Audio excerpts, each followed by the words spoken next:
मैं मैडम से आग्रह करूंगा कि वो स्क्रीन पर आ जाएं।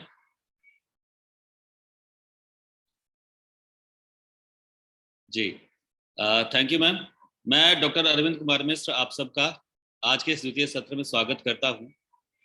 पिछले सत्र में आपने तीसरी कसम कहानी और फिल्म के माध्यम से प्रोफेसर ज्ञानतोष कुमार झा सर का रोचक रस से भरा हुआ और लोक जीवन के महक से गमगमाता जो है व्याख्यान आप लोगों ने सुना और देखा कि कैसे सर ने फिल्म और कहानी के माध्यम से लोक जीवन में जो सरसता व्याप्त होती है, भाषा और गीत के भीतर जो जीवन की धड़कनें मौजूद रहती हैं, उन सबको हम सबके सामने खोलकर रखा। ये सत्र इस लिहाज से विशिष्ट है कि पिछले 15 दिनों से इस रिफ्रेशर कोर्स में लोक परंपराओं, भारतीय लोक परंपराओं को लेकर जितनी तरह की जिज्ञासाएं और बातचीत हम लोगों ने की है, लोक परंपराओं के भीतर मौजूद जिंदगी की, विचारों की, जीवन की जिस तरह की विशेषताओं का यहाँ आख्यान हुआ और हजारों सालों की भारतीय लोक परंपराओं का जिस तरह से विश्लेषण करते हुए तमाम व्याख्यान देने वाले विद्वान वक्ताओं ने बहुत सारी बातें उभार कर हमारे सामने रखी। उन सब से अलग हटकर इस सत्र में जो हमारा शीर्षक है व्याख्यान का, जिस पर डॉक्टर विद्या बिंदु सिंह अपना व्याख्यान देंगी, लुप्त होती लोक परंपराएं।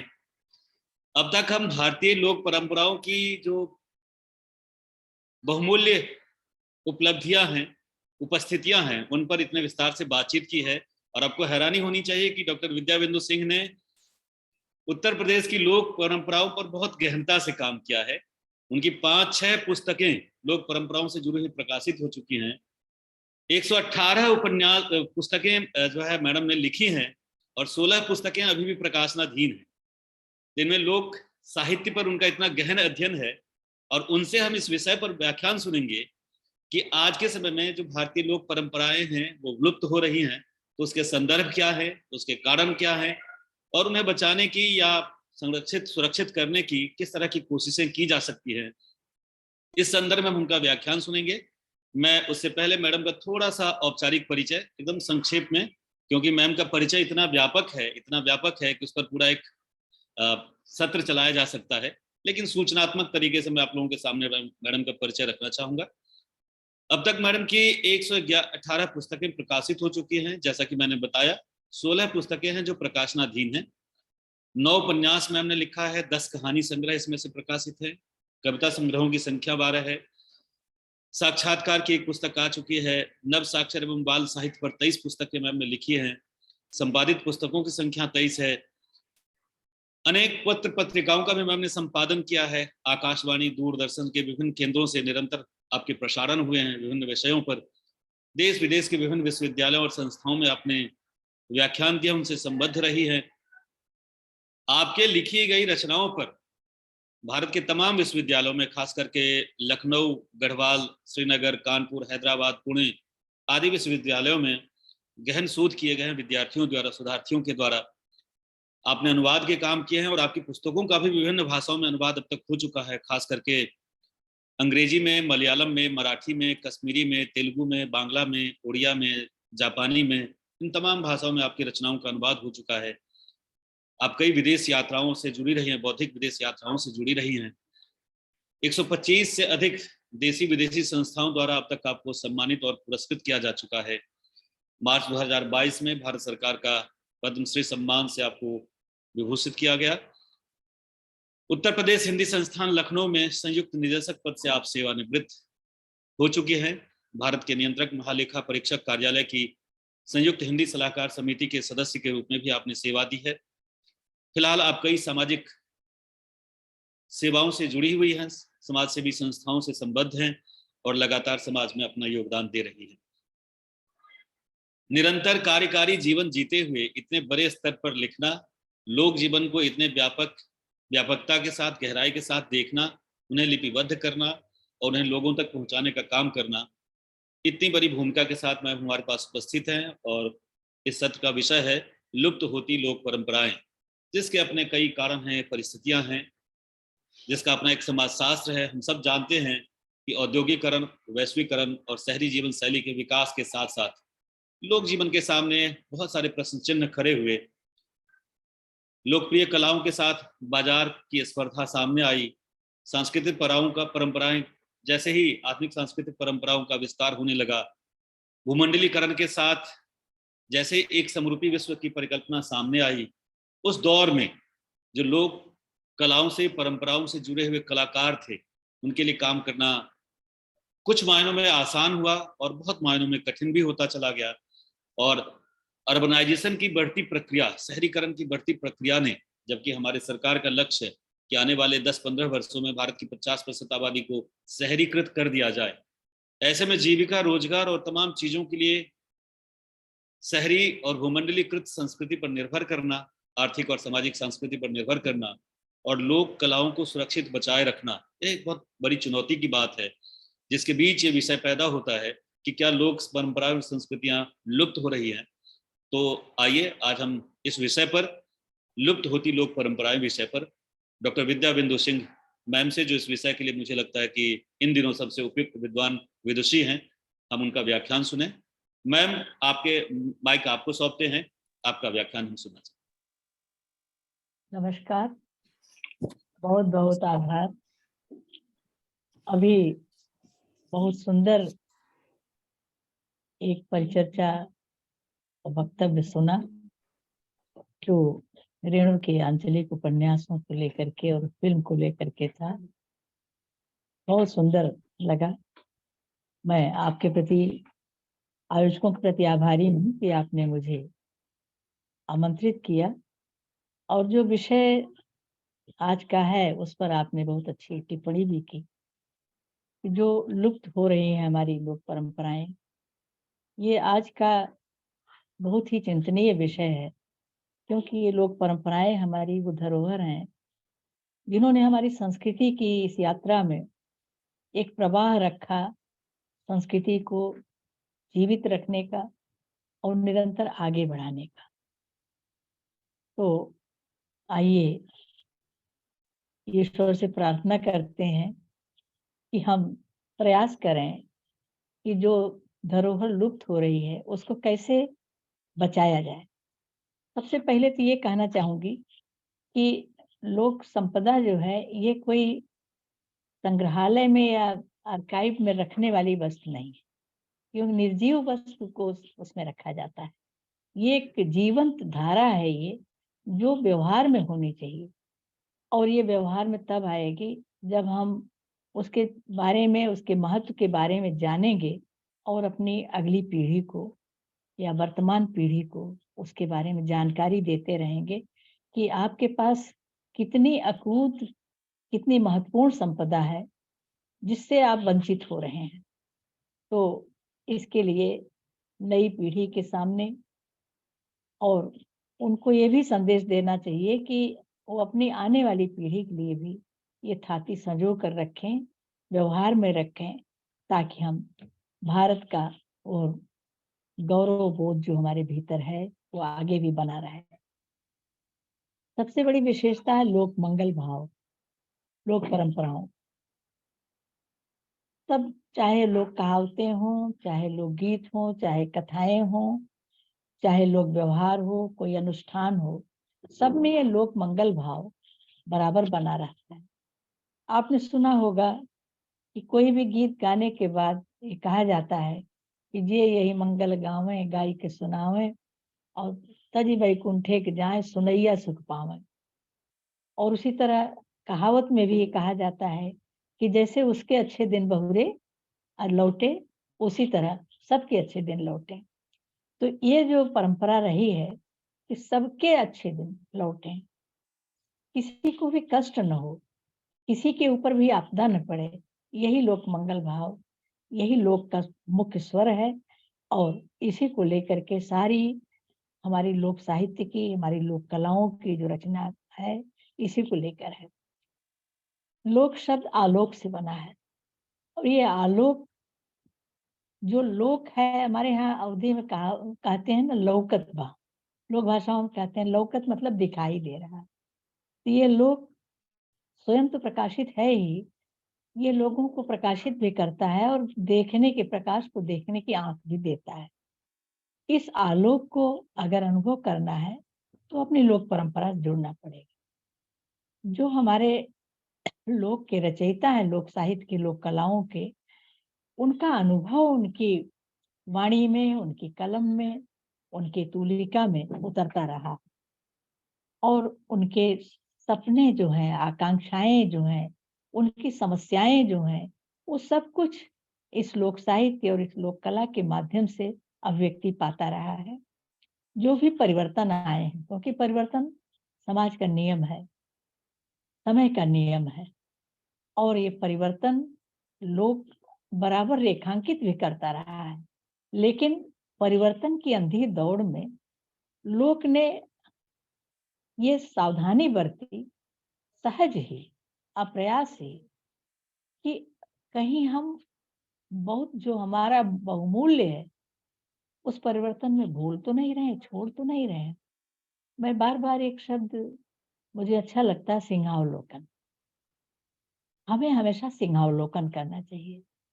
सिंहावलोकन का अर्थ है, शेर जब चलता है तो 4 कदम चलने के बाद पीछे मुड़कर देखता है, और उस पीछे मुड़ने में हम देखना चाहते हैं कि हम क्या छोड़ते आए हैं।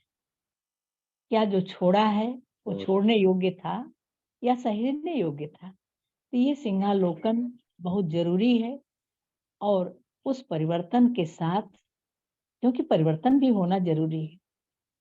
लोग कहते हैं कि जीवन मूल्य बदल गए। जीवन मूल्य जो है वो तो शाश्वत है।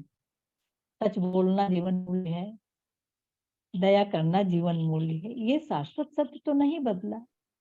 ये भारतीय मनीषा में, भारतीय संस्कृति के हृदय में है ये मूल्य। ये नहीं बदलते, चाहे कितना भी परिवर्तन आया, लेकिन इन शाश्वत जीवन मूल्यों को हम हमेशा, हमारा लोक साथ में लेकर चलता रहा है। ये भी जानना ज़रूरी है सबसे पहले कि ये लोक संपदा है क्या? कितने रूप हैं इसके? तो लोक साहित्य है, लोक कलाएँ हैं, लोक व्यवहार है, लोक परंपराएँ हैं, लोक अनुष्ठान हैं, व्रत पर्व त्योहार हैं, लोक कहावतें हैं, जिन्हें हम लोक सुभाषित कह सकते हैं।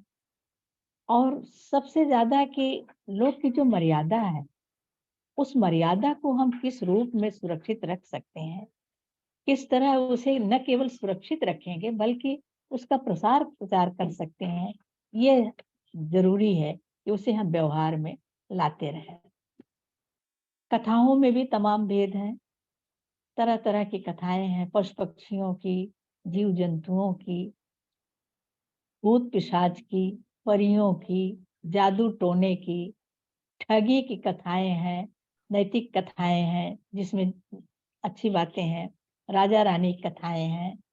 इस तरह कहानियों के भी जो रूप हैं, वो इतने असंख्य हैं, तो एक ही कहानी में तमाम रूप भी मिल जाते हैं, जिसमें प्रकृति भी मिल जाती है, आचरण की शिक्षा भी होती है, और हमारा लोक मंगल भाव भी मिलता है। इसी तरह लोकगीतों के भी तमाम रूप हैं, जो जाने कब से चले आ रहे हैं। संस्कार गीत हैं, ऋतु गीत हैं, श्रम परिहार के गीत हैं, और बच्चों के खेल के गीत हैं, जातियों से संबंधित गीत हैं, मेले व्रत त्योहारों के गीत हैं, कथाएँ हैं। तो इन सब में ये परंपरा बराबर प्रवाहित रही है, और उसको तरह-तरह से अभिव्यक्ति मिलती रही है। आज जो लुप्तप्राय की बात हम करते हैं, सबसे ज़्यादा प्रभाव पड़ा है गीतों का, क्योंकि कलाओं पर भी, लोक कलाओं पर भी। पहले हर मंगल के अवसर पर ये भित्ति चित्र और कोहबर है, या और भी भित्ति चित्र हैं, या भूमि चित्र बनाए जाते थे। कोई भी व्रत अनुष्ठान हो, बिल्कुल, और कुछ नहीं मिले तो आटा से, हल्दी से, ऐपन से ज़रूरी माना जाता था। आज बाज़ार में चित्र मिलते हैं, और उसको लोग खरीद के लाते हैं और दीवार पर चिपका करके पूजा कर लेते हैं। इसमें उनको सीखने का अवसर नहीं रहा। पहले ज़रूरी होता था कि हमारी बच्चियाँ, हमारी बहुएँ इसको जानें। परीक्षा होती थी कि कोई कैसे संपन्न है, सर्वगुण संपन्न है, उसमें लोक कला का बनाना, लोकगीत गाना, गुनगुनाना और इन सब के भीतर जो संदेश है उसको जीना, ये बहुत जरूरी माना जाता था। और इसी आधार पर लोग समझते थे हाँ हमें सीखना चाहिए, क्योंकि ये जीवन की पूर्णता के लिए अपनी परंपरा से जुड़ना आवश्यक माना जाता था। लोक सुभाषितों का प्रयोग भी बराबर होता रहा है, आज भी हो रहा है, लेकिन उसकी ओर, उसमें जो संदेश छिपा है उसकी ओर अब ध्यान नहीं दे रहे हैं बच्चे, क्योंकि उनके सामने और बहुत सारे आकर्षण हैं। गीतों में सबसे ज्यादा प्रभाव पड़ा है श्रम गीतों पर। श्रम गीत थे, चक्की चलाने का गीत था, खेत रोपाई का गीत था, निर्वाही का गीत था, जो श्रम से पालकी ढोने का गीत था, कोल्हुई गीत थे, कोल्हू चलने के। तो इन सब में अब मशीनों ने सब काम ले लिया। श्रम को भूलने के लिए श्रम गीत गाए जाते थे और श्रम की थकान को आनंद में बदलने के लिए ये गीत गाए जाते थे। और उस गीत के साथ साथ अपने जीवन का दर्द भी कहा जाता था, दूसरों के दर्द का अनुभव किया जाता था। ऐसे जात के गीत मिले हैं जिसमें इतनी पीड़ा है जो कहीं वो नहीं कह सकती। वो जब जात पीसते समय दो स्त्रियां साथ साथ बैठती थीं और फेरा चलाते समय या अकेले भी बैठती थीं, तो सांस रोक करके एक पंक्ति गाने के बाद रुक जाती थीं, सांस ले लेती थी, फिर दूसरे। इतनी उनकी लय इतनी करुण है, इतनी मधुर है, इतनी करुण भी है कि उसको सुनते ही एक जैसे लगता है संगीत का, नाद का जो एक प्रभाव होता है वो मनुष्य के मन पर पड़ता है।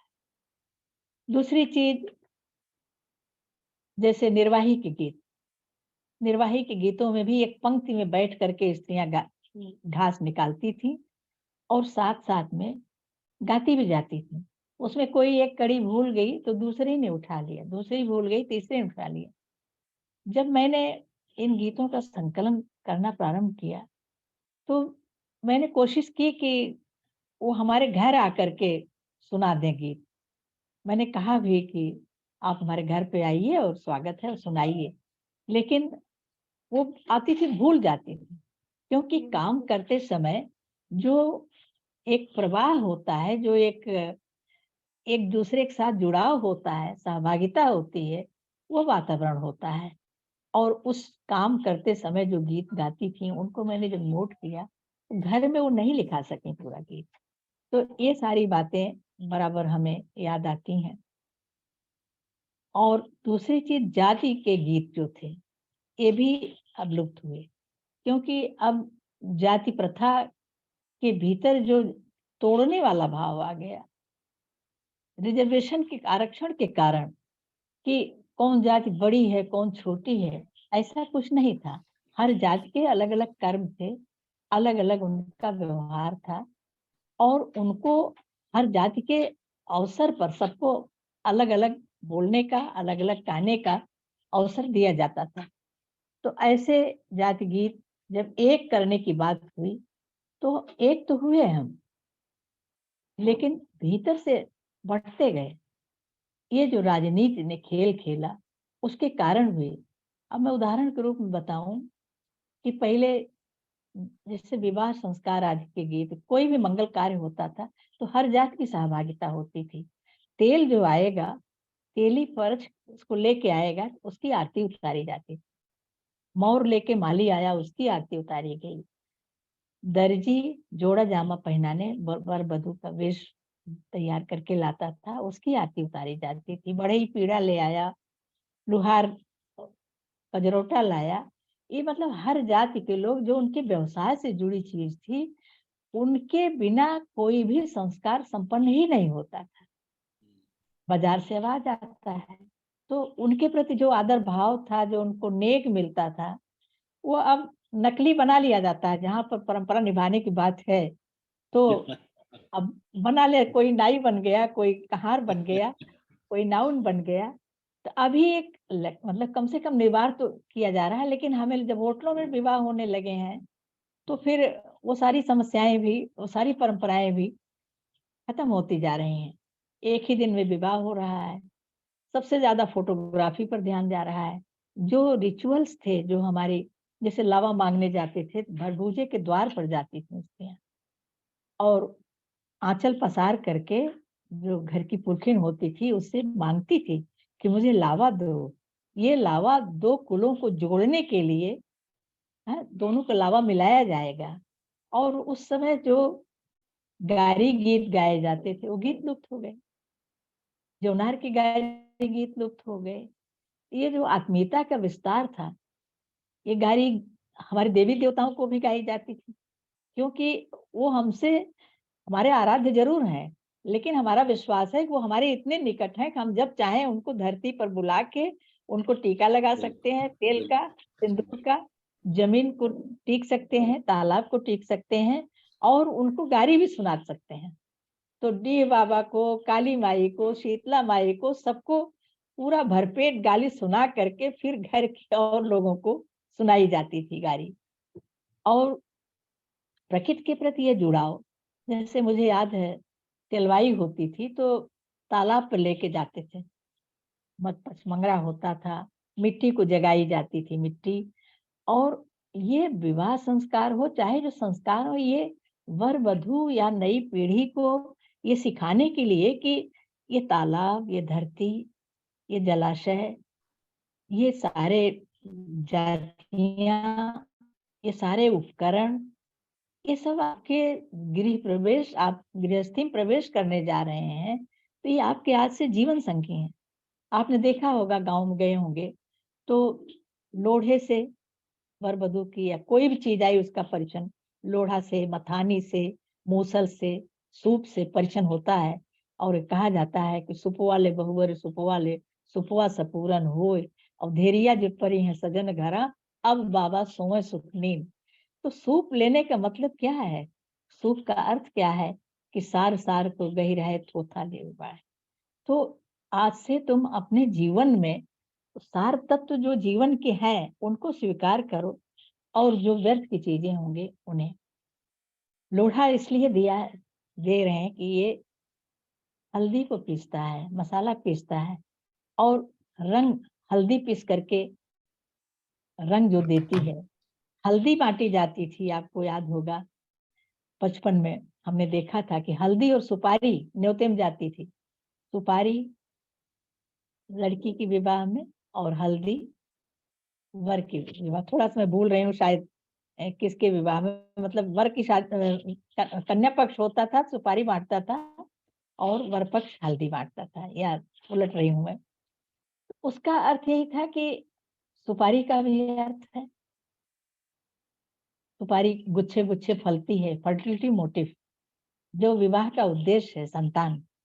तो ये तुम फलो फूलो, सुपारी की तरह चिकनी सुडौल जिंदगी हो, लेकिन भीतर से तुम सबके स्वाद के लिए तैयार रहो। नारियल का प्रयोग होता था।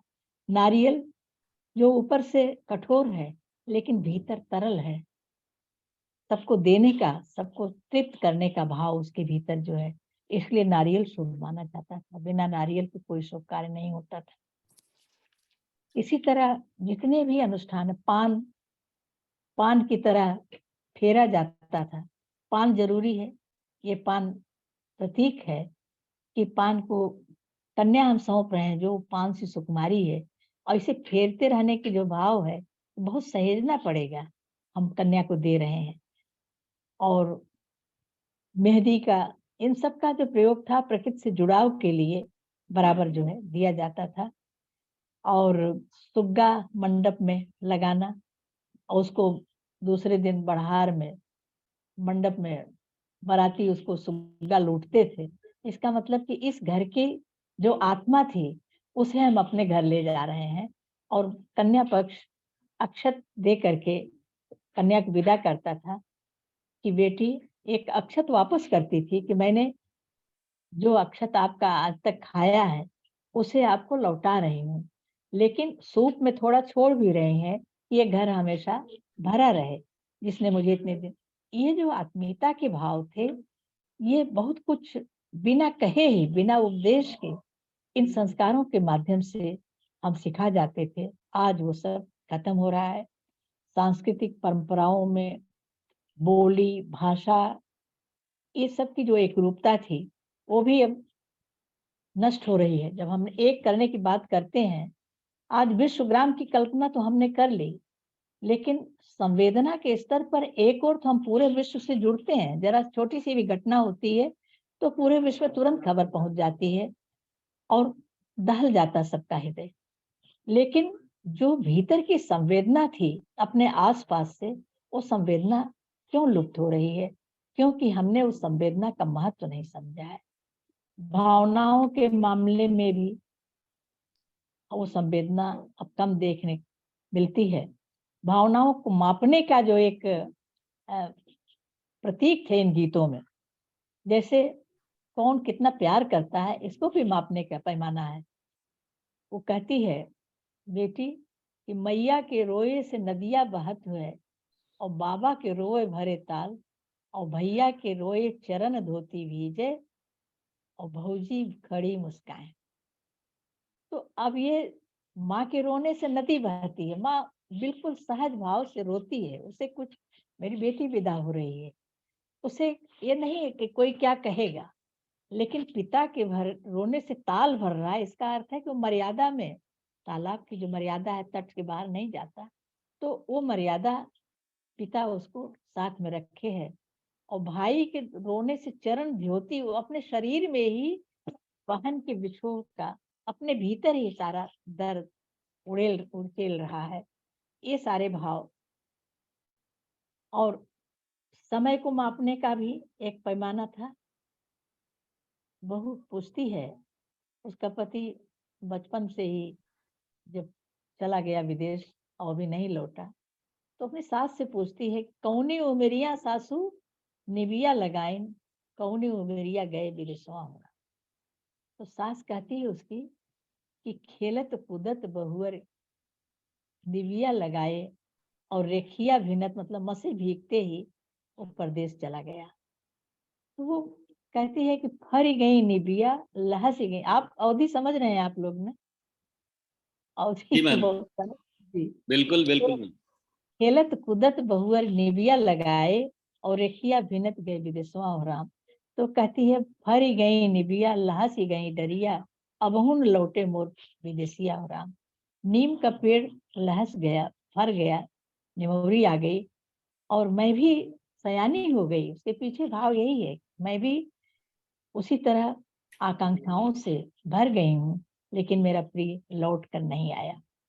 ये जो आत्मीयता चुप रही है, भाई का प्रेम कैसा होता है, इसको मापने के लिए भी लोकगीत इतने भावपूर्ण गीत हैं।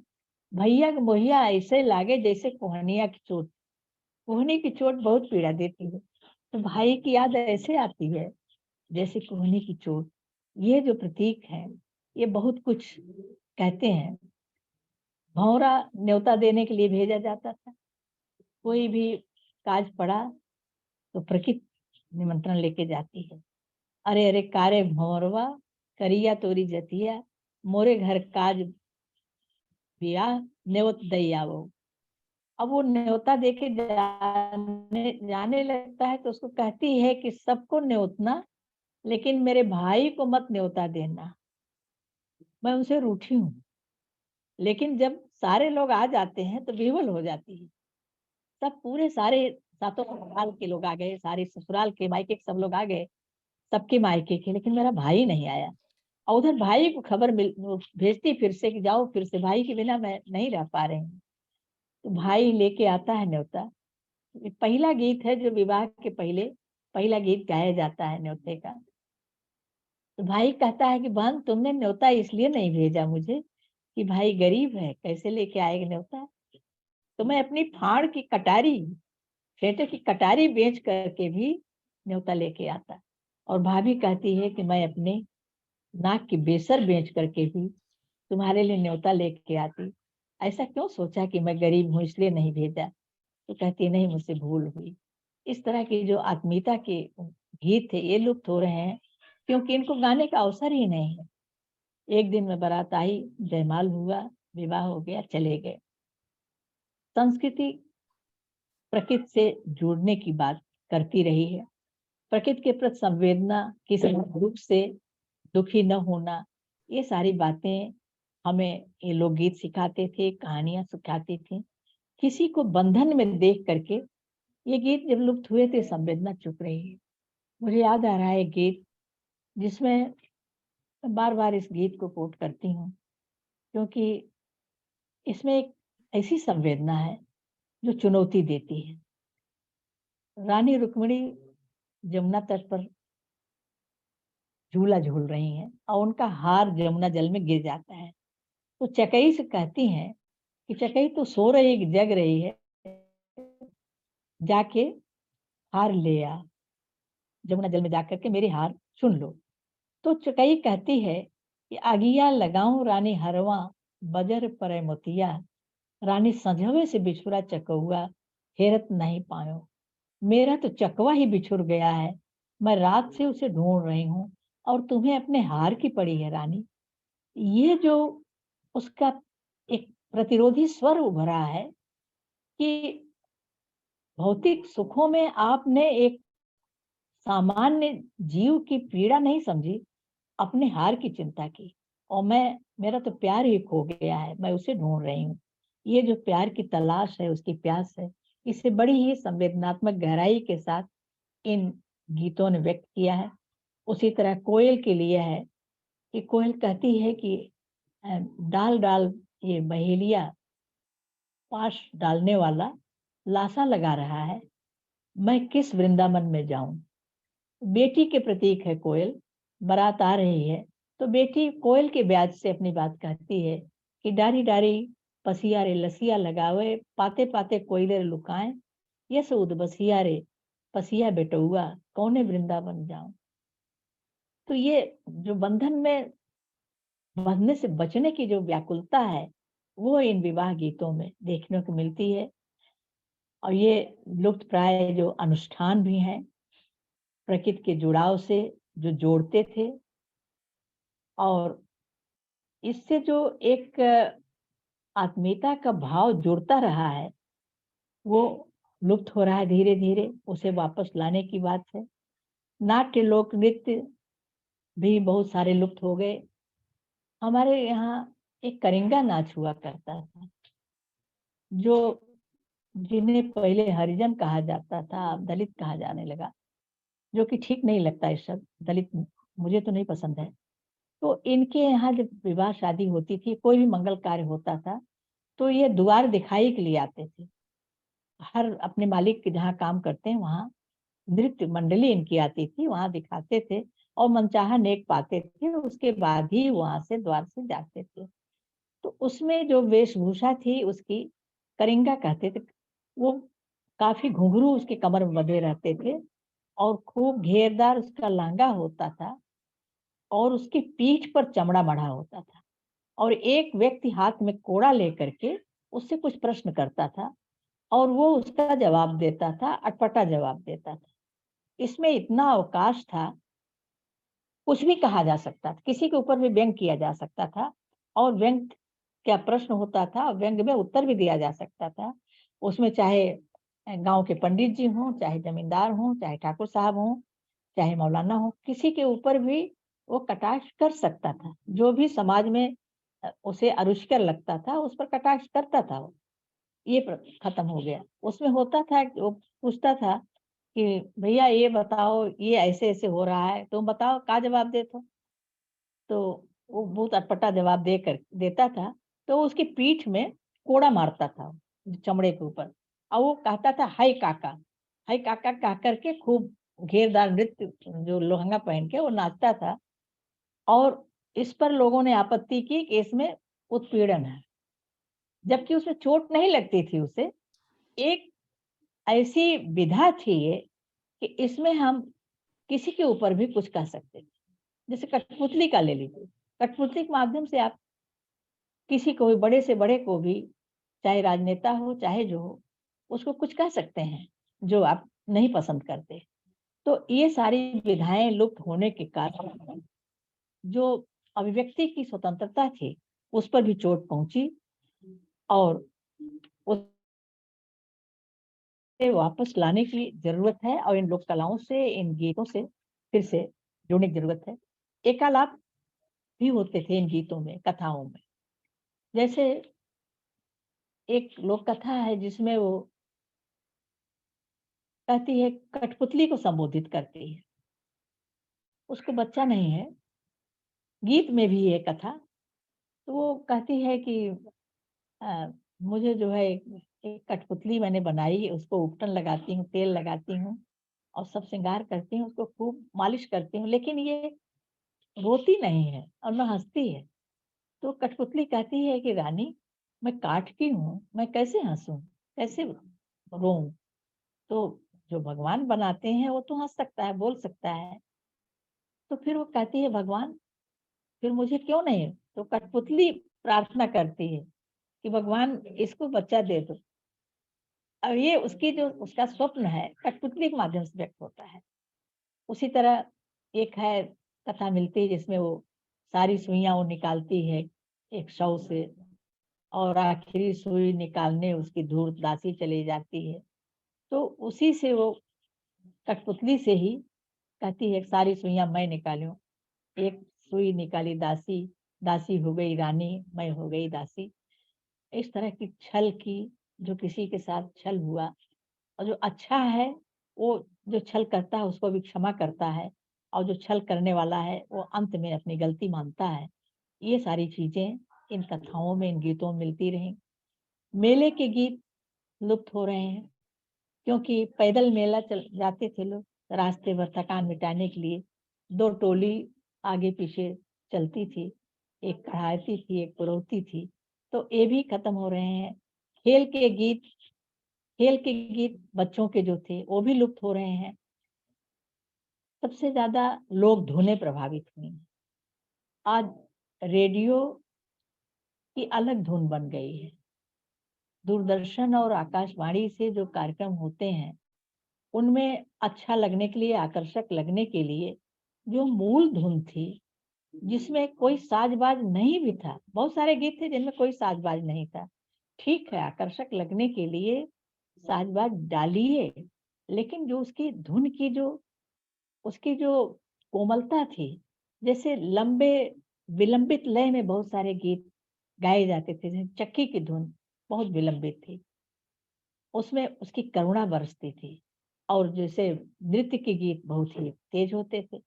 तो ये धुनें जो जिस गीत जिसे मंगल सोहर का है, सोहर छंद इतना लोकप्रिय हुआ कि तुलसीदास जी ने भी रामलला नेचू उसमें लिखा, ये सोहर छंद। कुछ लोग कहते हैं कि आप कहती हैं कि क्या बेसुरा कर दिया जाए लोक, हमने कहा बेसुरा नहीं, लोकगीत बेसुरा नहीं है। लोकगीत में जो सुर है वो पूरा आकाश की तरह, उसमें स्वतंत्रता है। उसमें बड़े से बड़े नाम आप जोड़ लेते हैं, छोटे से छोटे नाम भी फिट कर लेते हैं। उसमें स्वतंत्र है वो, किस तरह अपनी लय को आगे पीछे कर ले और स्वर बना रहे। इसी तरह एक कथक का शैली जो लोग की थी, कहानी सुनाने वाले होते थे, वो भी शैली लुप्त हो रही है। अब कोई कथा सुनाने वाला मिलता नहीं, कोई सुनता भी नहीं।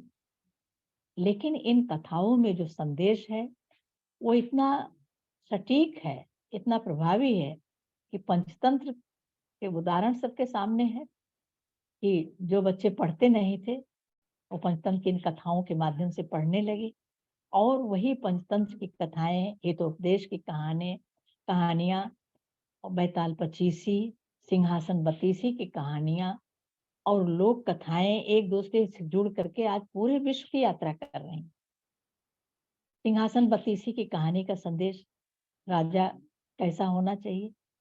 सिंहासन पर बैठने लगता है तो 32 पुतलियाँ उनसे प्रश्न करती हैं, मेरे प्रश्न का जवाब दे दो, अगर सही जवाब दोगे तभी इस सिंहासन पर बैठ पाओगे। कहाँ गया ये चुनौती वाला स्वर? ये हमारे लोक में था, और जब 32 पुतलियों का उत्तर राजा दे देता है, तब वो राजा सिंहासन पर बैठने का अधिकारी होता था। ये जो देशी खेल थे वो भी लुप्त हो रहे हैं, देशी खिलौने लुप्त हो रहे हैं, देशी गीत लुप्त हो रहे हैं, देशी लोक वाद्य लुप्त हो रहे हैं।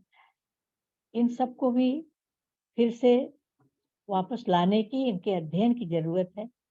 चूक जाने की बात मैं कर रही हूँ जब, एक गीत मुझे याद आ गया, अगर आप कहें समय हो तो मैं सुनाऊँ? प्लीज मैम जरूर ये सुनाइए। आवाज जी मैम प्लीज जरूर सुनाइए। में गीत है, लंबा गीत है, मैं कुछ पंक्तियां ही गाऊंगी।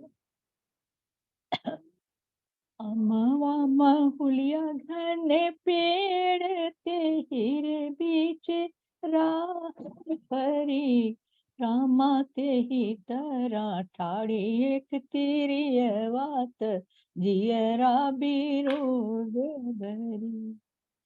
पूछत बाट के बटोहिया, अकेली धना काहे खड़ी। इसके बाद मैं भाव बता देती हूँ जी जी। कि वो जब पूछता है कि बहन तुम क्यों यहाँ उदास खड़ी हो, क्या तुम्हें मैके का दुख है, ससुराल ससुराल में दुख है, या मैका दूर है, या तुम्हारा प्रिय परदेश चला गया है।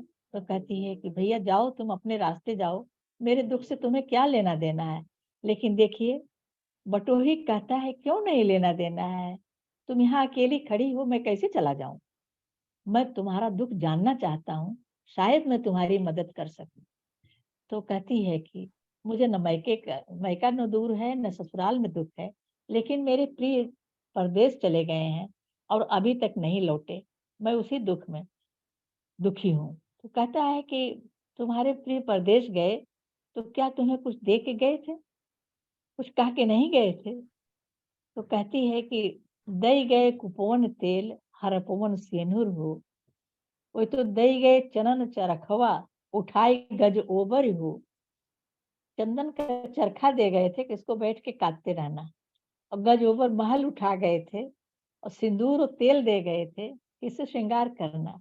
लेकिन भैया इतना समय बीत गया, चंदन के चरखे में घुन लग गया। इस पर लोगों ने आपत्ति की, मैंने अरे सुनाया कि चरखे, चंदन चरखे में, गांधी जी के चरखे में घुन नहीं लगना चाहिए। मैंने कहा ये घुन लगने का मतलब है कि इतना पुराना हो गया, मैं भी, चरखा उस स्त्री का शरीर का प्रतीक है कि मैं अब अस्वस्थ रहने लगी, और मेरी उम्र भी बीत रही है, और तुम अभी तक नहीं लौटे। और वो ये भी कहती है कि मुझे जाते समय वो अपनी क्रिया दे गए थे, सौगंध दे गए थे कि सत मत छोड़ना, दई गए अपनी क्रियवा की सत जिन छाड़ो हो, वाह। मार्ग से विचलित मत होना। तो भैया चुके लागी हमारी उमरिया, अब ही ना लौटे। मेरी सिंदूर तेल के श्रृंगार की उम्र चुक गई, उसकी चाह भी चुक गई, और ये महल भी ढहने लगा जो उठा के गए थे, लेकिन अभी तक वो नहीं लौटे।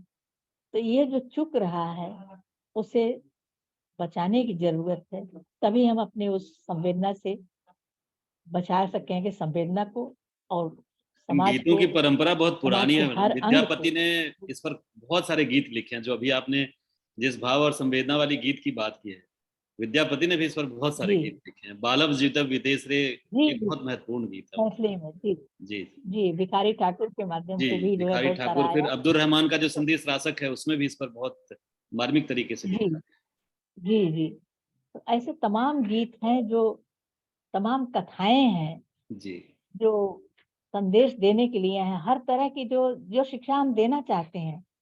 मैं तो बार बार कहती हूँ कि हम लोगों ने दादी नानी की कहानियों की एक श्रृंखला शुरू की, और हम विद्यालयों में जा करके सुनाते हैं, और बच्चों से जब प्रतिक्रिया पूछते हैं, तो छोटे छोटे बच्चे उसको प्रभावित होकर के बताते हैं, जैसे इस कहानी से क्या सीखा। अरे तो वाह। बताते हैं कि देखो, झूठ नहीं बोलना चाहिए, इसने चोरी की इसलिए इसको दंड मिला, जबकि कुछ भी उसमें उपदेश नहीं है, कथा कह करके वो छोड़ दी जाती है। अब व्रत कथाओं को ही ले लीजिए। मेरा बिल्कुल। समय है अभी। जी जी मैम प्लीज, अभी काफी समय आप बात कीजिए मैम, काफी समय है। जैसे धनतेरस में कथा कही जाती हमारा ये है। प्रोग्राम 3 बजे तक चलेगा मैम। अच्छा अच्छा। जी जी जी। तो धनतेरस की कथा है, जिसमें विष्णु और लक्ष्मी गरुड़ पर सवार होकर के लोक का भ्रमण करने चलते हैं। तो रास्ते में एक सरसों का फूल का खेत दिखा लक्ष्मी जी को, तो कहती है बहुत सुंदर लग रहा है, जी बसंत ऋतु थी, यहाँ उतार दीजिए जरा सा, बहुत अच्छा लग रहा है। उतरी, और उन्होंने देखा दो चार सरसों का फूल तोड़ के अपने बालों में लगा लिए। तो विष्णु ने पूछा कि अरे, ये तुमने चोरी कर ली। तो लक्ष्मी ने, चोरी क्या, इतना फैला हुआ है, दो फूल मैंने ले लिए, तो क्या हुआ। उन्होंने कहा लेकिन ये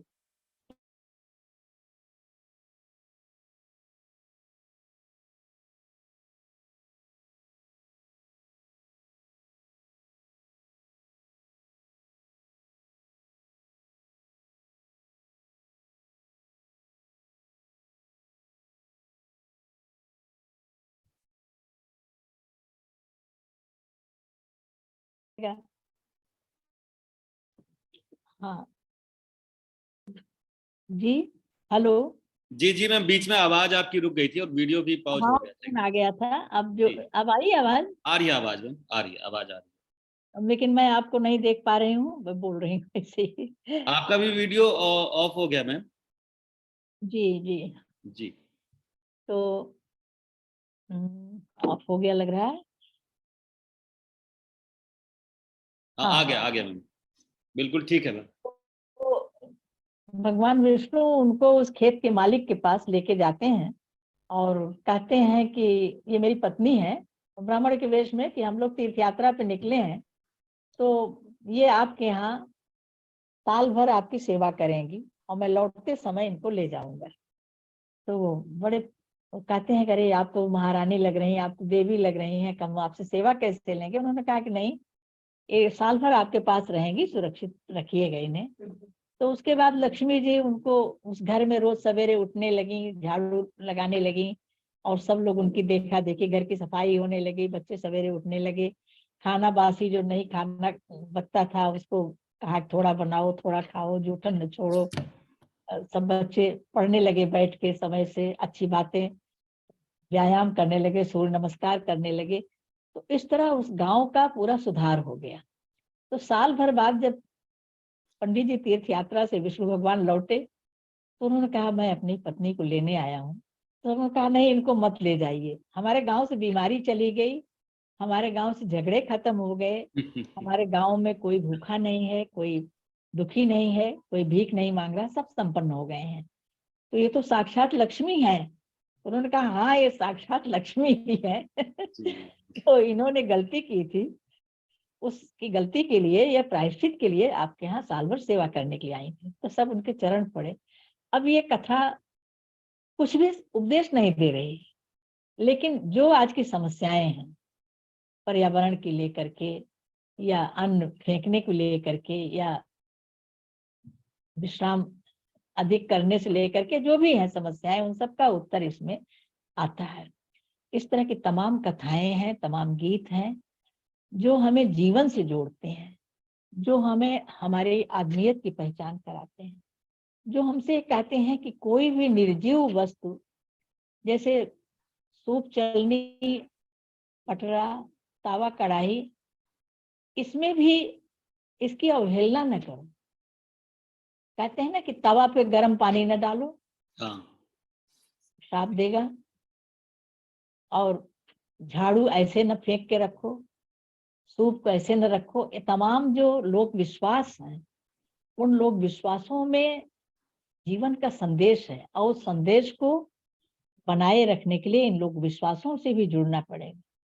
पीपल के पेड़ में भूत है, रात में मत जाओ, लेकिन दिन में पूजा करने जरूर जाओ।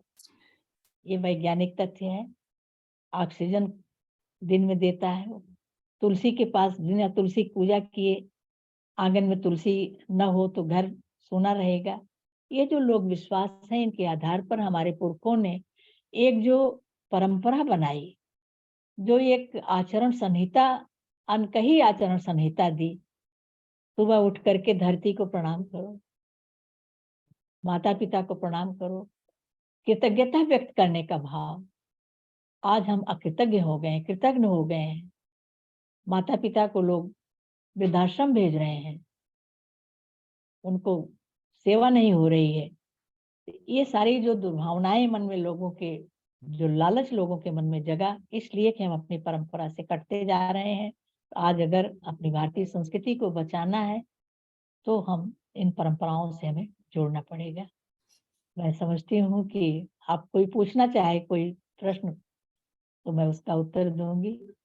बोलने को तो इस विषय पर बहुत बहुत कुछ। बहुत कुछ कहने को है। हरि अनंत हरि कथा अनंता की तरह हमारा लोक बड़ा व्यापक है, बड़ा ही संवेदनशील है, और उस लोक से जुड़ करके हम अपनी पहचान पाते हैं, दूसरों को भी पहचानते हैं। हमारे यहाँ पराया है ही नहीं, सब कुछ हम हैं, हमारे भीतर है, जो वही आपके भीतर है। इसलिए सिया राम मैं सब जग जानी, करूं प्रणाम जोर जुग पानी। बाबा तुलसीदास ने लोक भाषा में जो रामचरितमानस लिखा, इसीलिए कि लोग भाषाओं की शक्ति वो जानते थे। ये बात जन जन तक पहुंचेगी। राम कथा उनके माध्यम से केवल भारत में नहीं पूरे विश्व में प्रसिद्ध हुई, क्योंकि वो सहज है, सहज भाव से उन्होंने कहा है।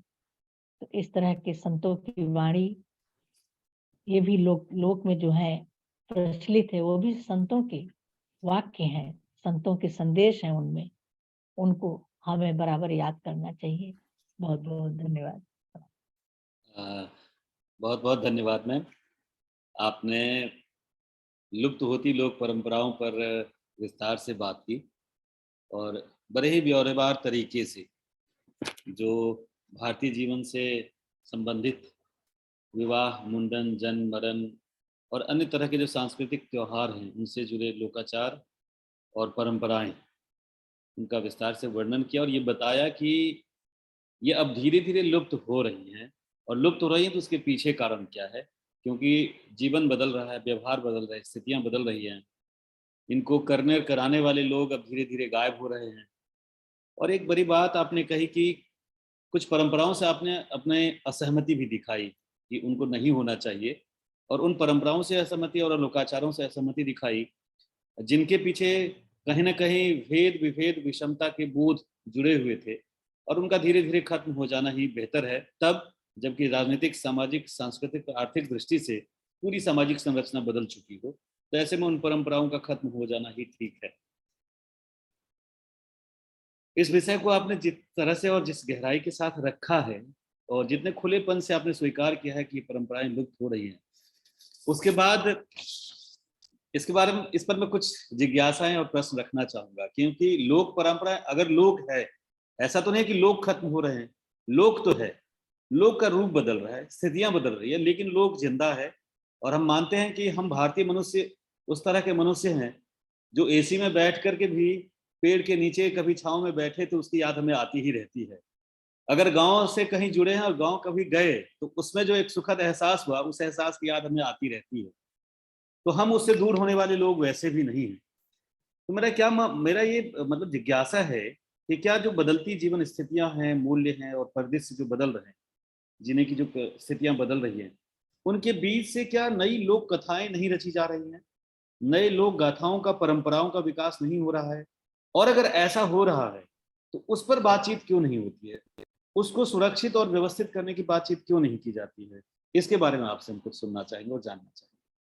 जी, लोक कथाएं या लोकगीत रचे जा रहे हैं, आधुनिक संदर्भों को उसमें जोड़ा जा रहा है, क्योंकि जैसे जो पारंपरिक गीत हैं उनमें भी जो प्रगति हुई वो अपने आप, जैसे एक बचपन में हम सुनते थे कि जब ये मिल खुली, गन्ना की मिल हुई, तो हमारे यहाँ एक अयोध्या में है मसौदा मिल, तो और स्त्रियां गाती थी कि सज्जे गन्ना लादे बा मसोड़वा के मिलिया, और तब तो चलती रही एक्का ओ बग्घी, अब तो चली बरेल गड़िया, या तब तो चलत रही अब रहट, और वो अब चली है, मतलब मोटर चल गई है।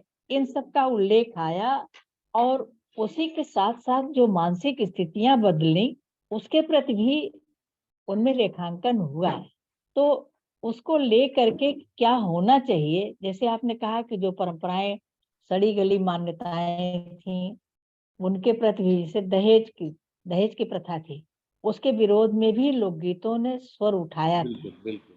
और आज जो एक उदाहरण मैं दूं, एक बेटी कहती है अपने पिता से, पुराना पारंपरिक गीत है लेकिन देखिए दहेज प्रथा पर कितनी बड़ी चोट करती हो। पिता निराश होकर थक के आता है, कहता है कि बेटी तुम्हारे योग्य वर नहीं मिला। तो कहती है कि चार परख पर अयोध्या है, तो राम और सबके मतलब वर के रूप में उन्हीं की पहचान है। तो वो कहती है पिता कहता है कि वह वर मांगे बेटी हाथी से घोड़ा, जो राजकुमार हैं वो तो और मुहर 50 मुहर मांग रहे हैं, और मेरे बस का नहीं है तुम्हारा विवाह ऐसे बड़े घरों में करूं। तो बेटी उत्तर देती है कि पिता आप चिंता न करिए, पहले तो ये पूछती है कि मेरा विवाह क्यों नहीं कर रहे हो। आजकल देखिए बहुत बड़ी समस्या है ये कि लड़कियां बड़ी हो रही हैं आर्थिक कारणों से, या इस कारण भी कि अगर वो आर्थिक रूप से स्वतंत्र है तो उसका परिवार अपने स्वार्थवश भी उस बेटी की विवाह नहीं कर रहा। ऐसे भी उदाहरण सामने हैं। तो इस समय जब वो कहती है कि मेरा विवाह क्यों नहीं कर रहे हो, तो कहता है कि बेटा मेरे पास दहेज देने को कुछ नहीं है। अब तो कहती है कि मेरा वर ऐसा खोजो जो श्रमिक हो, आसन देख ही बाबा डासन दिया, और मुख देख दिया बीरा पान, और अपनी संपत्ति देख दहेज दिया, वर देख दिया कन्यादान। अपनी संपत्ति देख करके दहेज देना, वर को देख करके, उसकी संपदा को देख करके नहीं, वर को देख करके कन्यादान करना। और हाथ खेत गोड़ी आवे कुदार गोड़ी आवे, हर जोती आवे कुदार गोड़ी आवे, और बिहसे पसीना झलकाए, उन्हीं के तिलक चढ़ाया मोरे बाबा, ओए नहीं दहेज ले। क्या ऐसे बात है, श्रमिक क्या वर्ग की तलाश करो जहां मैं किसी संपत्ति के रूप में उस घर की दहेज की मांग के रूप में, किसी संपत्ति के रूप में न रहूं, मैं उस घर की मालकिन के रूप में रहूं, मेरी प्रतिष्ठा हो, ऐसे घर में विवाह करना। और एक और गीत है जिसमें माँ तोते से कहती है, पहले तो ये था कि तोता भी वर ढूंढने जाता है, नाई जाते थे, बारी जाते थे, पंडित जी विवाह तय कर देते थे, और उनकी पहचान होती थी, कौन घर कैसा है, वो भीतर तक जा करके सब देख सकते हैं। इसलिए माँ कहती है कि सावन सुगना में गुरु भी पालो, और चैत चना केरी दाल, अब सुगना तू भया सजोगवा, तुम बड़े हो गए हो, बेटी के बर हेरी लाओ। और उड़त उड़त सुगना जाया वही देसवा, बैठा तू डरिया बनाए, और डरिया बनाए सुगना पंख फुलाया, और चितया नजरिया घुमाए। डाल पर बैठ करके चारों ओर देखना, और यही घर ए सुगना सम्मति देखा, सम्मति देखना, संपत्ति भी देखना, लेकिन साथ साथ सम्मति भी देखना। और चरनी बन्हा बैल गाय, चरनी पर बैल गाय हो, यानी पशु प्रेमी हो, पर्यावरण की रक्षा करता हो, कृषक हो। ये जो भारत की संस्कृति, कृषि प्रधान संस्कृति की का महत्व था। और जिस घर में तुम सम्मति देखना, उसी घर में बेटी का विवाह करना। तो ये जो कृषि संस्कृति से जोड़ने वाला भाव था, जिसे हम भूल गए आज। मंडप में आप देखिए, बात आ गई तो उसका भी कह दूं, नहीं भूल जाऊंगी, कि मंडप में सारे कृषि उपकरण लगते थे, हल, तिफाल, हेंगा, जो समतल करने वाला पटरा होता है वो बीच में लगता था। ये याद दिलाने के लिए तुम किसके उत्तराधिकारी हो, उस कृषक संस्कृति के उत्तराधिकारी हो, इसलिए अपनी भूमि की अवहेलना कभी न करना। भूमि आज कृषक कृषि भूमि बेच करके वहां 5 स्टार होटल जो बन रहे हैं, इस ओर संकेत करते हैं ये गीत, कि हम भौतिक लालसा में कितना आगे बढ़ जा रहे हैं कि हम पीछे घूम के देख ही नहीं पा रहे हैं कि हम क्या छोड़ रहे हैं। बिल्कुल आपने बात की थी, प्रसंग बदल गया, जी। कि आपका प्रश्न था बदलते कि जीवन के साथ नई लोक परंपराएं रची जा रही होंगी, विकसित हो रही हों, तो हाँ उन पर हाँ, काम क्यों नहीं हो रहा है, उनको तो, हम व्यवस्थित रूप क्यों नहीं दे रहे? तो इस तरह की जो जरूरतें हैं उनको लेकर के मैंने भी लोकगीतों की धुन ले ली, जी और लोकगीत की एक पंक्ति ले ली और बहुत लिखा उसको, लेकिन लोकगीत करके मैंने डाल भी दिया था, और लोग लोकगीत करके गाने भी लगे। लेकिन मैं बार बार जब भी साक्षात्कार होता है तो मैं इस बात को दोहराती हूँ।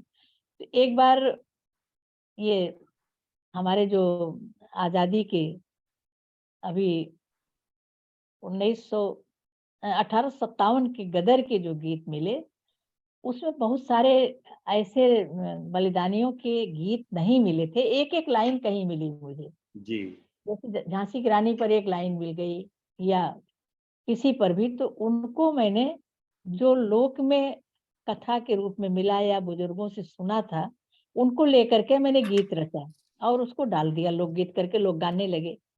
तो एक पुस्तक छपी वाणी प्रकाशन में, किसी ने लिखी कि 1857 से लेकर के 1947 तक के गीत, और उसमें उन गीतों को डाल दिया।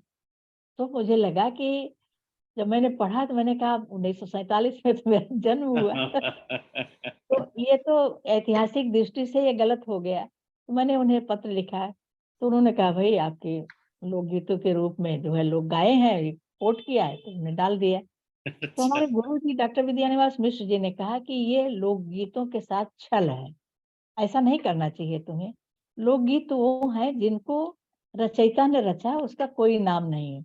हालाँकि तुमने नाम नहीं दिया है, लेकिन उस समय का जो परिवेश था, उसकी जो भावनाएँ थीं, उसकी जो समस्याएँ थीं, उसके आधार पर जो उस समय रचना हुई, उससे आज की तुम्हारी अनुभूति में अंतर है। इसलिए उसको अपने गीत करके दो। मालिनी अवस्थी जी ने भी मेरे वो गीत गाए, तो उन्होंने भी कहा कि हाँ दीदी, अगले सत्र आप में वो आ रही है मैम, मालिनी जी। जी, जी। लेकिन आप उसको अलग संकलन निकालिए।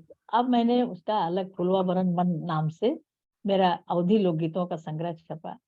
कहानियों में भी जो लोक कथाएँ थीं, उसमें जैसे आपने मैंने उदाहरण दिया था ना, सारी सुइयाँ मैंने निकाली। इस शीर्षक से मैंने आज के संदर्भ में कि किस तरह दहेज के कारण या वो कन्या उसको प्रेम करती थी, उस दोनों में मित्रता थी, हम्म। लेकिन उसके पिता दहेज नहीं दे सकते थे और वो उच्च शिक्षा प्राप्त करके कहीं और चला गया।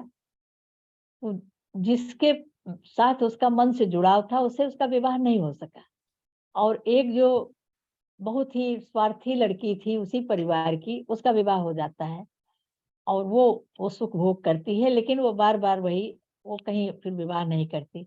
इस तरह के बहुत सारे प्रसंग हैं, जो इन कथाओं में मैंने डालने की कोशिश, जैसे एक है, जहाँ जोगिया नचावे दुई हरिना, एक लोक कथा थी। जी जी। उसमें जोगी 2 विमाता जो है वो अपने उसके दोनों सौत के दोनों बच्चों को जोगी को दे देती है, तो उनको हिरन बना करके, प्रतीक है, हिरन बना करके नचाता था। तो उसकी बहन जब रोती थी, तो वो कहती थी कि मोर मना वही बीच बना जहाँ जोगिया नचावे दुई हरिना। अपने ओ, दोनों भाइयों की याद करती थी। शीत वसंत की भी कथा इसी तरह की है। हाँ बहुत तो प्रसिद्ध। उसका पति पूछता है कि तुम ये क्या कहती? तो वो कहानी बताती है कि मेरे दोनों भाइयों को भी माता ने इस तरह से दे दिया था। तो वो ढूँढता है और उन दोनों हिरणों को अ, पकड़ के बड़ा जोगी को जो है पैसा-वैसा दे कर के कहता है कि इसको फिर से बना दो। ये प्रतीक था।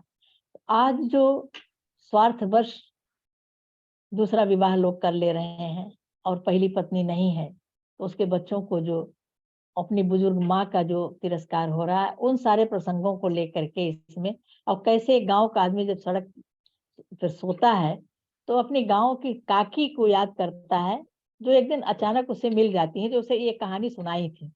तो अपनी काकी से मिलता है, वो चना बेचता है, चने का ठेला लगाता है, तो वो भी कूड़ा फेंकने आई हैं और उसकी नई जो बहू है, जो उसकी पहली बहू के बच्चों को 2 पाल रही है, तो वो उस संवेदना से जोड़ना चाहता है फिर। वो कहता है कि काकी आपके भैया का तो बहुत बड़ा महल है, अपना मकान है, तो हम बरामदे में वहीं कहीं पड़े रहें, सड़क पे पड़े रहते हैं, जाड़ा लगता है। वो उस संवेदना से जुड़ती है, कहती बचवा हमारा मन कहता है तुम रहोगे तो हमारा मन लगा रही। लेकिन वो डरती है अपनी बहू से, और फिर सोचती है अपने बेटे से पूछूंगी, लेकिन बेटा अपनी बहू के, अपनी पत्नी के विरोध के कारण डरता है, वो नहीं स्वीकार करता और उसकी बहू कहती है कि अकेले इनको बिगवा लगता है। ये एक कहावत है गाँव की, उसको मैंने जोड़ा। इस तरह के लोगों ने पसंद किया इन चीज़ों को कि जो हमारी कथाओं का की जो संवेदना थी, जो कथन शैली थी, उसको लेकर के अगर कथाएँ कही जाएँ, लिखी जाएँ, तो उसका समाज पर प्रभाव पड़ता है। उसमें आंचलिक जैसे रेणु किस लिए लोकप्रिय इतना हुए? हाँ क्योंकि बिल्कुल। उन्होंने आंचलिक जो संभाव संपदा थी, जो भाषा शैली थी, उसको लिया। तो जो आज के लेखक अगर नहीं भी लोक भाषा में लिख रहे हैं, तो भी लोक की शैली ले रहे हैं, लोक की शब्द संपदा को ले रहे हैं, लोक के मुहावरे ले रहे हैं, तो उसमें वो ज़्यादा सफल हो रहे हैं, क्योंकि वो ज़्यादा लोगों को लगता है कि हमारी बात कही जा बिल्कुल रही। बिल्कुल। जो भी लोक से जुड़ा है, वो उसको समझता है कि हाँ, ये हमारा भी गाँव था।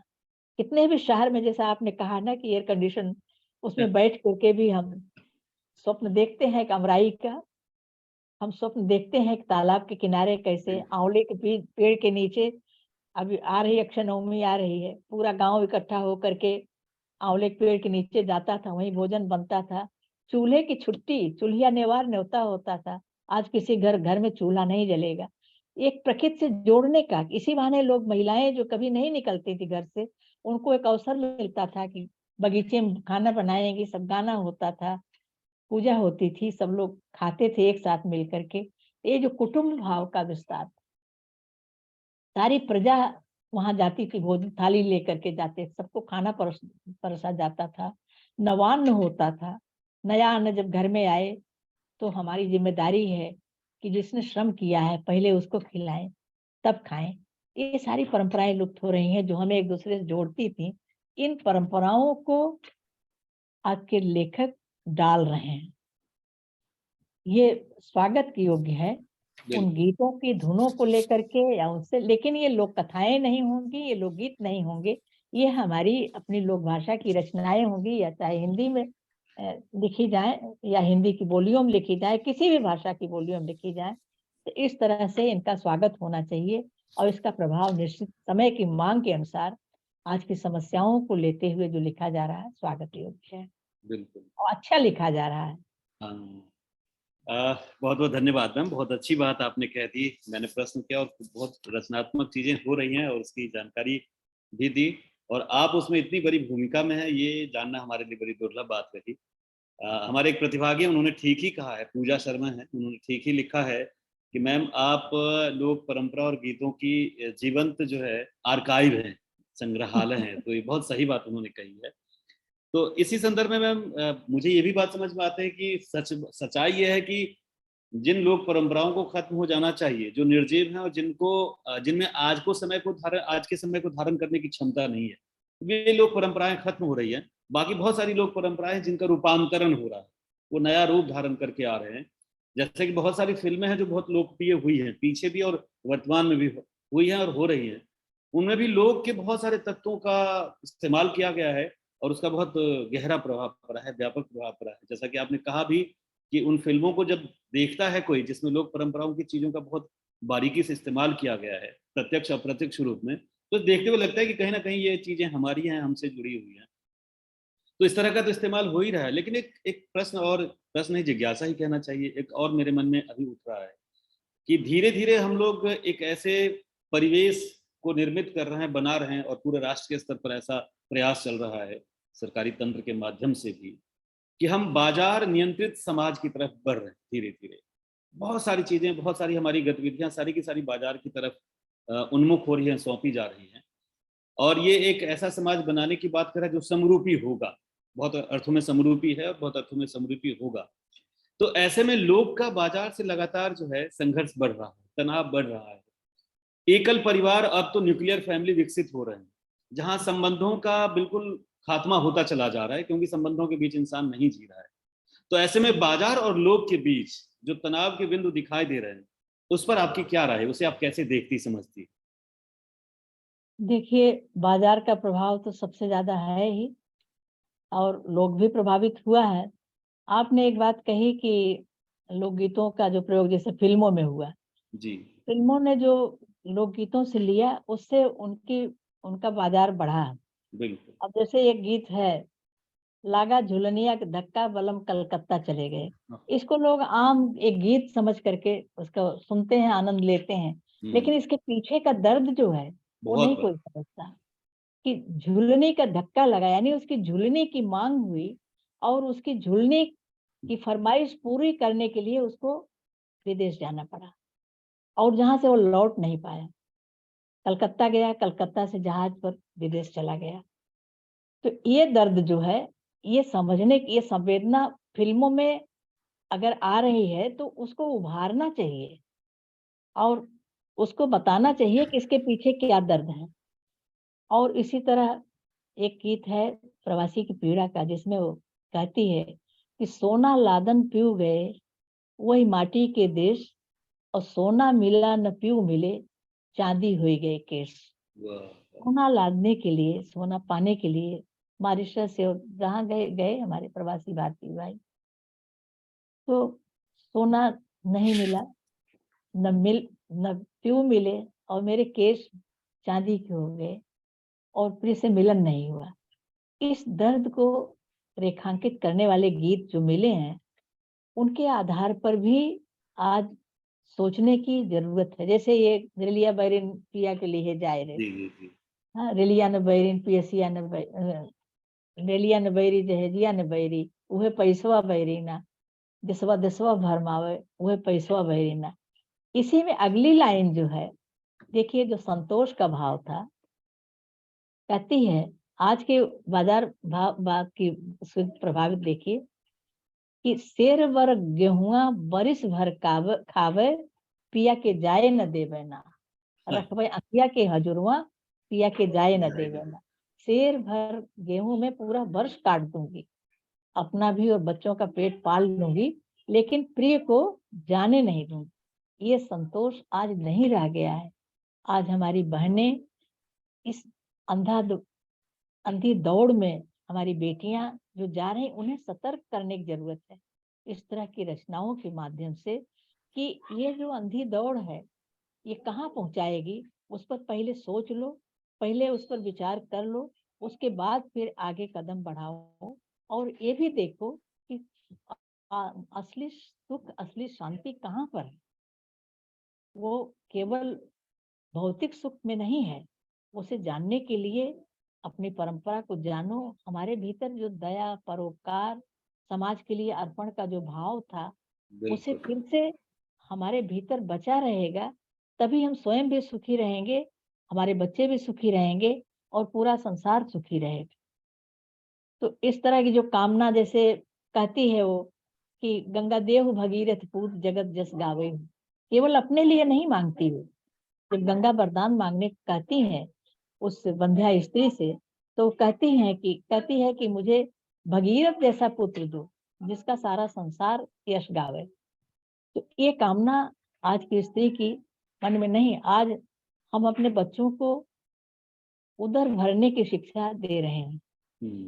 उसके प्रति उसका जो समाज के प्रति उसका कर्तव्य है, वो नहीं याद कर पा रहा है। गुरुकुल में पढ़ता, आवाज आवाज में आवाज अभी नहीं आ रही है।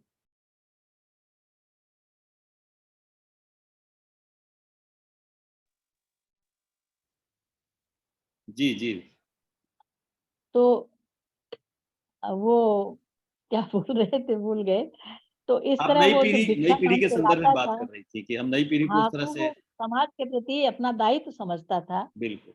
आज केवल माता पिता एन केन प्रकारेण उसके विदेशों में भेज करके या कहीं भी महंगी फीस दे करके बच्चों को पढ़ा रहे हैं, तो वो अपने माता पिता के प्रति भी उत्तरदायी नहीं हो रहा नहीं। है। समाज के प्रति क्या होगा।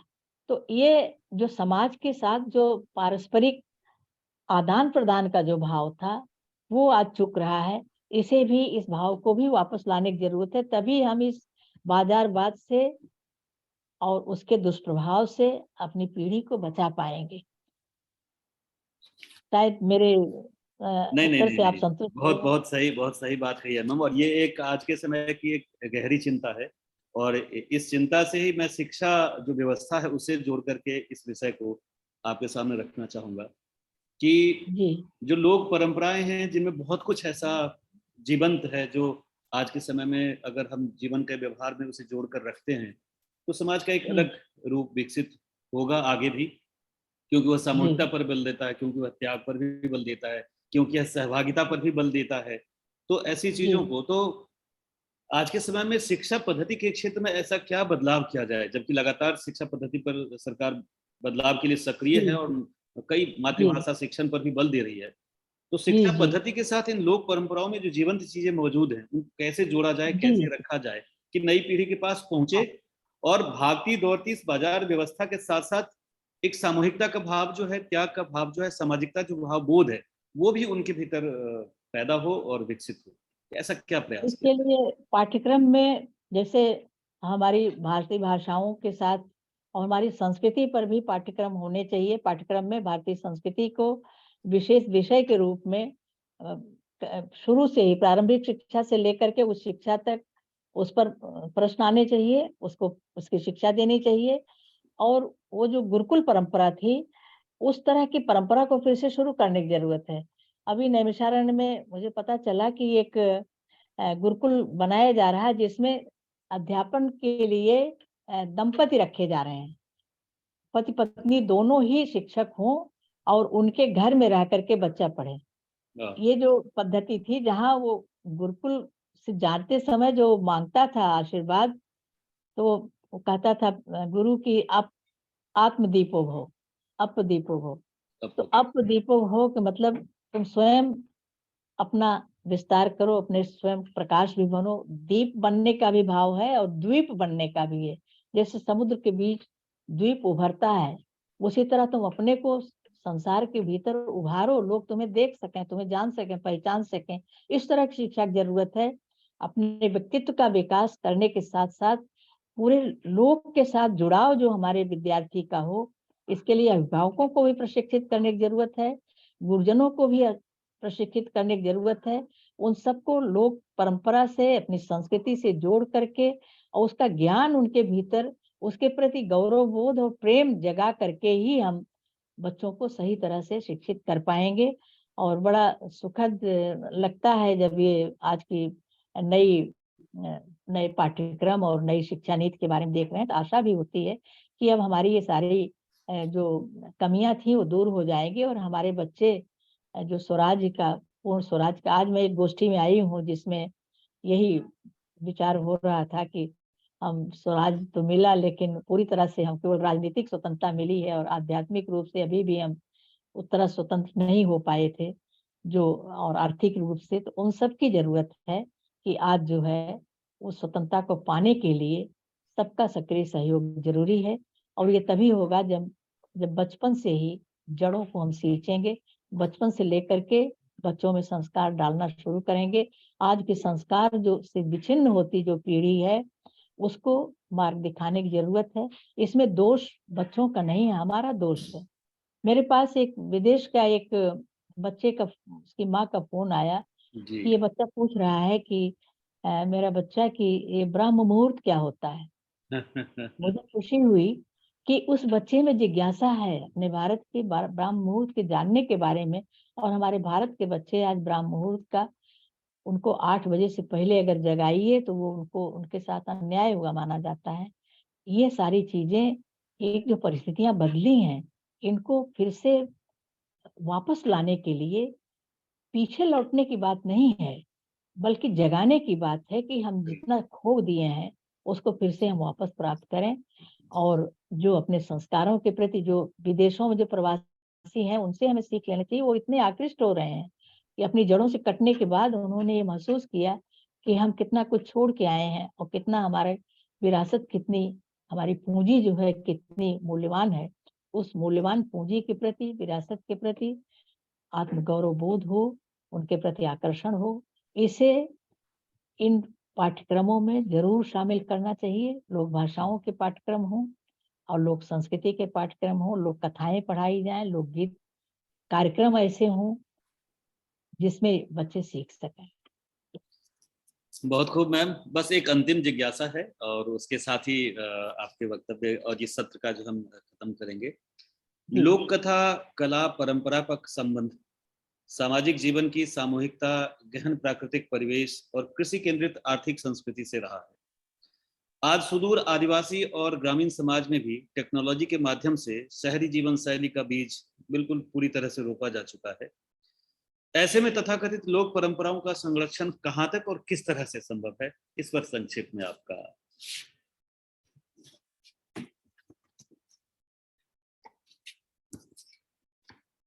जी मैम, आपका ऑडियो मैम बंद हो चुका है आपका, उसे एक बार ऑन करने की जरूरत है। और जी, बीच में फोन आ जा रहा है, कट जा रहा है। जी जी जी। मैं फिर से प्रश्न दोहरा देता हूं मैम। ये लोक कथा कला परंपरा का संबंध सामाजिक जीवन की सामूहिकता, गहन प्राकृतिक परिवेश और कृषि केंद्रित आर्थिक संस्कृति से रहा है। आज सुदूर आदिवासी और ग्रामीण जीवन में भी टेक्नोलॉजी के माध्यम से शहरी जीवन शैली के बीज रोपे जा चुके हैं। ऐसे जी में जी। तथाकथित लोक परंपराओं का संरक्षण कहाँ तक और किस तरह से संभव है?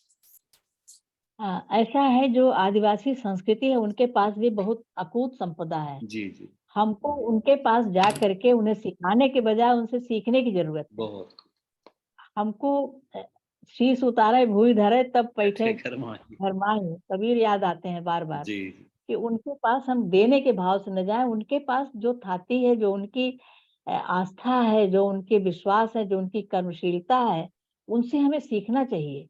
और वहां पर वो अभी इसलिए उसका विरोध शुरू में कर रहे थे ना, कि जो लोग जाते थे देने के लिए तो वो विरोध करते थे, क्योंकि उनको सिखाने की भी जरूरत है। आज के आधुनिक ज्ञान विज्ञान से उन्हें बिल्कुल। जोड़ने की जरूरत है। वो भी शिक्षा का माध्यम उनका पूरी धारा में जुड़े, वो उन्हें भी वो सब सारी सुविधाएं मिले, सारी सुख सुविधाएं मिले, सारा ज्ञान मिले, ये जरूरी है। लेकिन साथ साथ उनकी सहजता पर चोट न हो, उनकी सहजता न नष्ट होने पावे, इसके लिए भी ध्यान रखने की जरूरत है। और उनकी सहजता को हम उस जो इलेक्ट्रॉनिक मीडिया के माध्यम से उस सहजता को हम जो शहर में है उन तक लाने की जरूरत है। उनको भी प्रशिक्षित करने की जरूरत है कि उनके पास देखिए ये जो सहजता की अमूल्य थाती है, जो उनका ईमानदार भाव है, उस सबको नष्ट होने से बचाना है। और उनको अपने आप अपने भीतर भी उनके गुणों को आत्मसात करना है। ये सब भाव लेकर के ही उनके पास जाना चाहिए। और आशा है कि ये होगा, विश्वास हो रहा है कि अब वो भी समझ रहे हैं, उनकी भी रुचि जग रही है कि वो किस तरह से अपने स्वाभिमान को बचाए रखते हुए समाज की मुख्य धारा से जुड़ेंगे। और उससे हम सभी लाभान्वित होंगे और सबका कल्याण होगा। जो लोग का सबका अच्छा हो, सबके प्रति सद्भाव बना रहे, ये जो भाव प्रतिफलित होगा। बहुत खूब मैम। बहुत ये हम लोगों का सौभाग्य रहा कि आप परंपरा और लोक गाथाओं की एक जीवंत प्रतिछवि के रूप में हमारे सामने उभर कर आई। जितने विस्तार से आपने उस पर बातचीत की और जिस तरह से आपने उनके होने न होने, लुप्त होने के भी अपने कारण हैं और लुप्त हो जाना भी कितना अनिवार्य है, बचाना कितना ज़रूरी है, बचाने के साथ साथ नए तरीके से नया सृजन करना कितना अच्छा रहेगा और नव सृजन के साथ ही कैसे हम लोग परंपराओं का संरक्षण कर सकते हैं, उनको सुरक्षित रख सकते हैं। इस संदर्भ में आपने बहुत ही रोचक सूचनाओं से भरपूर और गहन विश्लेषण के साथ अपना व्याख्यान रखा। इसके लिए मैं IQAC सेल आत्माराम सनातन धर्म कॉलेज की तरफ से आपका हृदय से आभार व्यक्त करता हूँ और अपने सभी प्रतिभागियों का जो 2 सत्रों से लगातार इसमें बने हुए हैं, उन सब का भी हृदय से आभार व्यक्त करता हूँ। और टेक्निकल टीम जिसमें रविंदर पंत जी, वरुण जी, अमित जी मौजूद हैं, उन सब का भी सहयोग के लिए हृदय से आभार व्यक्त करता हूँ, जिनके अथक सहयोग के साथ ये कार्यक्रम बिना किसी बाधा के हम चालू रख पाते हैं, जारी रख मेरी पाते ओर हैं। से भी सबके प्रति बहुत बहुत जी आभार, जी जी। धन्यवाद और प्रणाम। दीपावली की बहुत बहुत आपको शुभकामनाएं। भी मैम शिव दीपावली और को छठ दोनों की ढेर सारी जी शुभकामनाएं। जी मैम। जी, धन्यवाद। Thank you ma'am. धन्यवाद। पुनः आभार हृदय से। और हाँ, मैं अगले सत्र के लिए माइक डॉक्टर सैयद मुबीन जहरा मैम को सौंपना चाहता हूँ। मैम, माइक आपके हाथ में। धन्यवाद।